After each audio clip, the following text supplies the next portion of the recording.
Ouais les gars, nouvelle vidéo, jour 7. Là je vais vous parler de ce trade que j'ai raté et on dirait, ouais, je viens de me faire rater une possible réentrée, mais je vais vous expliquer quelle est la raison qui m'a fait ne pas prendre ce trade. Je me mets en plein écran. Donc là juste j'ai un setup, ça c'est mon setup, c'est mon setup parfait. Là à gauche on avait un niveau d'offre, on était revenu, on a réagi, on a pris de la liquidité vers le haut, on a cassé vers le haut pour ensuite casser vers le bas. On laisse le dernier mouvement acheteur avant la grosse vente, avant cette vente qui crée la cassure de structure et qui a aussi pris la liquidité. Et là qu'est-ce qu'on a juste avant le nouveau niveau d'offre qui est créé, cette liquidité à prendre, et donc ici on a une création de liquidité à viser. Et qu'est-ce qui serait la cible attractive? C'est le bas qui est là et encore plus bas pour en combinant avec les temporalités plus grandes. Donc la première chose, la chose principale qui m'a fait ne pas prendre ce setup, en fait il y avait pas mal de choses, mais la raison principale c'est que je vais sur le 4 heures et donc on était venu taper et on a réagi. Donc je sais pas si vous voyez, normalement vous voyez. Mais là on est monté et on a tapé avec cette mèche, on a réagi. Donc la mèche nous dit que le prix il est monté pour revendre. À partir de cette grosse niveau de supply sur le 4 heures avec du gap laissé derrière. Mais en réalité,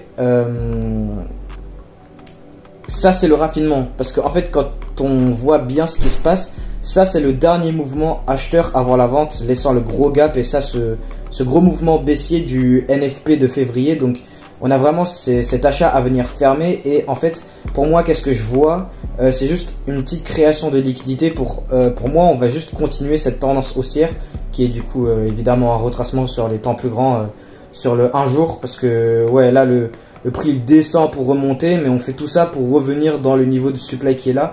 Et moi je m'y attends à vraiment une réaction de cette supply.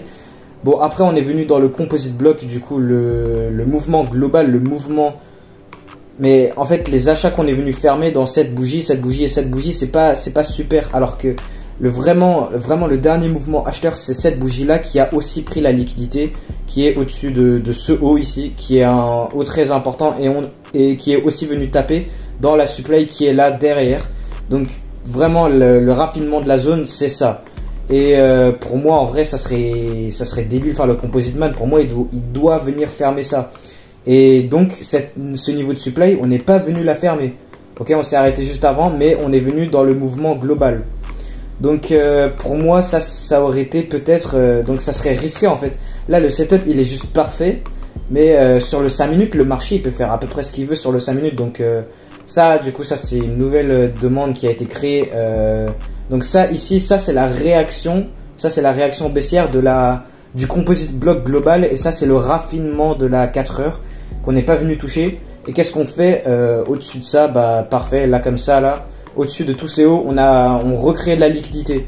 Donc oui, ok, là j'ai mon setup parfait, mais pour moi, déjà que là, du coup derrière il y aurait la zone non raffinée. Ça c'est la zone raffinée, mais derrière on aurait la zone non raffinée. On la ferme donc on ferme quelques achats pour ensuite réagir vers le bas, mais on n'a pas de réel changement de structure, parce que là on revient dans la demande qui est là, on retrace pour revenir dans la demande qui est là pour repartir fortement haussier. Donc oui, ok, on a une réaction du niveau d'offre qui est là, parce que voilà avec comment le marché bouge, ça bouge de supply en demande. Vraiment ça rebondit, c'est du ping-pong quoi. Donc là ça aurait pu juste être du ping-pong pour rebondir vite fait et repartir en haut. Donc c'est pour ça en fait, moi c'est vraiment, je m'y attends vraiment à ce que ça soit fermé.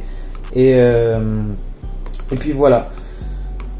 Donc que j'ai raté ce trade là. Encore une fois, comme hier, une journée purement graphique, j'ai rien à vous montrer aujourd'hui à part... non, on s'en fout de ma séance muscu que je vais faire plus tard, mais ouais, mais...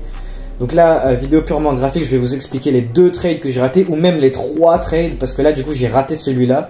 Là, le setup, il est parfait, je vous l'ai expliqué juste après. Création de liquidité, displacement vers le bas, cassant une structure, liquidité à prendre, liquidité à viser. Et aussi, ce qu'on était venu faire, c'est qu'on était revenu dans le niveau de demande qui est là. Et ces niveaux, ces petits bas là, ça peut être juste d'être de la liquidité à prendre pour ceux qui voient la possibilité de l'achat sur le niveau de demande qui est là. Donc après, en vrai, c'est un peu compliqué, faut vraiment bien savoir. Mais bon, là, je l'ai raté, c'est pas très grave. Hein. On est que le 6 mars. Je prends des trades presque tous les jours maintenant, c'est un truc de malade. Alors que avant, c'était vraiment 2 trades par semaine. Surtout que là, je suis en vacances et là, je trade vraiment beaucoup plus sur les temps plus petits. Alors qu'avant, je tradais plus l'intra-week. Mais bref, donc là, en venant dans le niveau de supply qui est là, on crée le nouveau dernier mouvement acheteur avant la vente.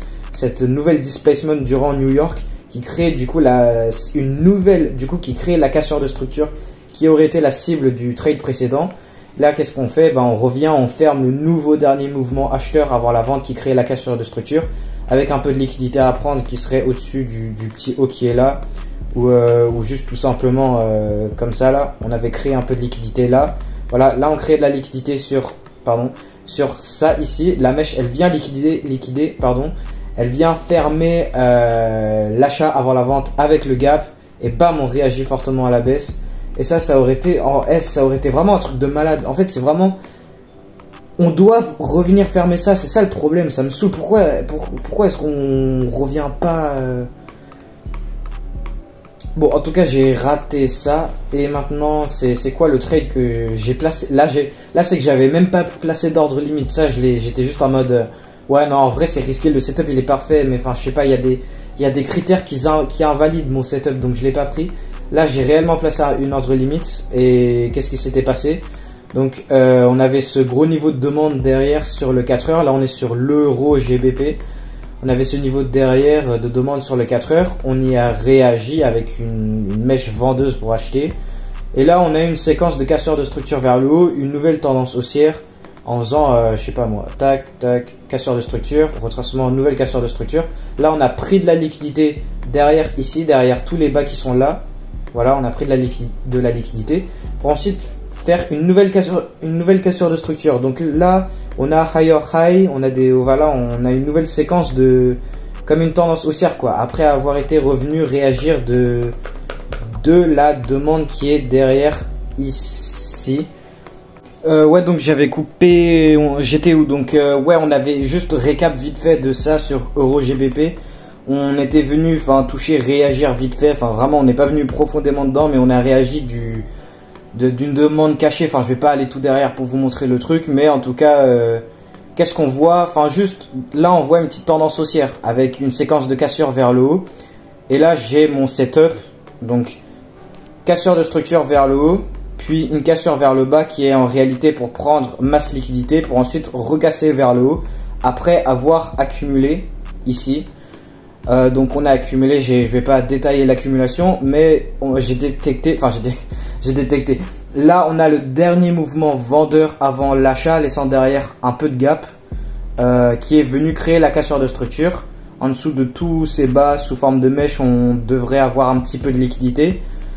Mais après, on a cette nouvelle sorte de rangée qui se fait créer juste avant la demande en créant de la liquidité vendeuse juste au-dessus de la demande. Et là, on crée de la liquidité acheteuse qu'on viendra ensuite prendre.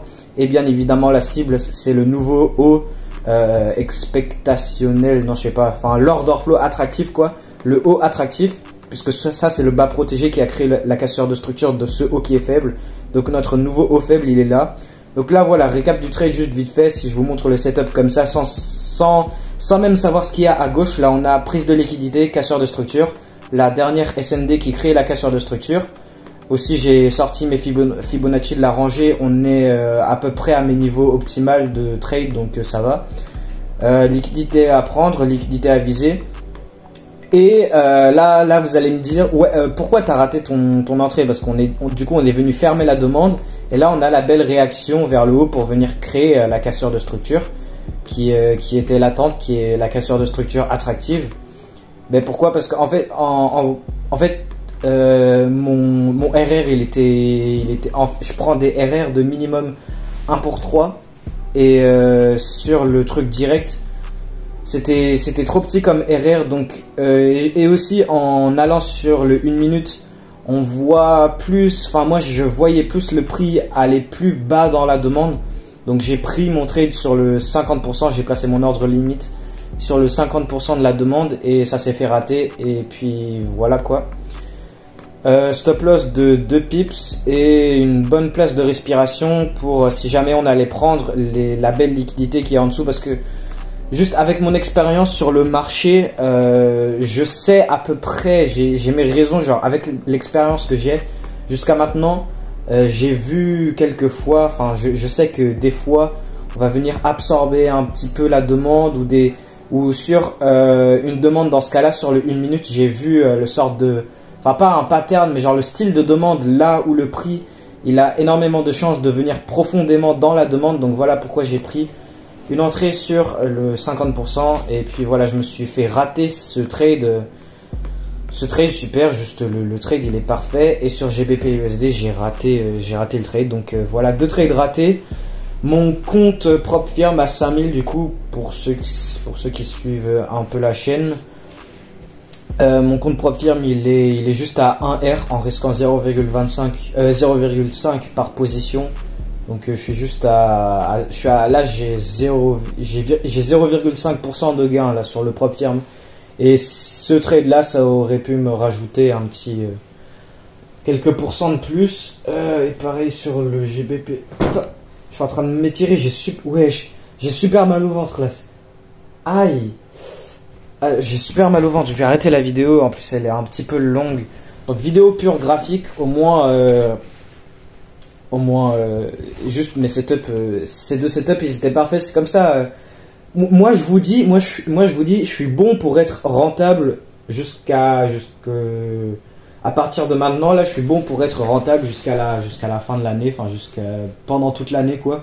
Donc là si on me redonnerait des tests propres firmes, normalement je les passe, et celui-ci que je possède maintenant, donc ce compte que je possède là maintenant, bah, enfin juste je vais le faire monter, même si c'est lentement, je le ferai monter quoi, parce que j'ai mon plan de trading, j'ai ma manière de faire, j'ai mes setups, j'ai tout, là il y a tout qui est parfait, là je suis prêt pour, là c'est presque la fin des vacances de février, enfin merde, ouais c'est que ça a commencé en février, là on est le 6 mars, là c'est presque la fin des vacances, et là sortie de ces vacances, je suis bon pour être rentable pendant tout le reste de l'année quoi. Donc faut juste que je fasse un peu de profit sur ce propre firme, que j'utilise ces profits pour me payer des propres firmes plus gros et finaliser du coup ce parcours de 0 à 100 000 de financement en trading. Et puis voilà, donc tout est bon, j'ai mon système mécanique, j'ai tout, je vais arrêter la vidéo, j'ai trop mal au ventre, j'ai mal au ventre d'un coup, je sais pas pourquoi. Aïe.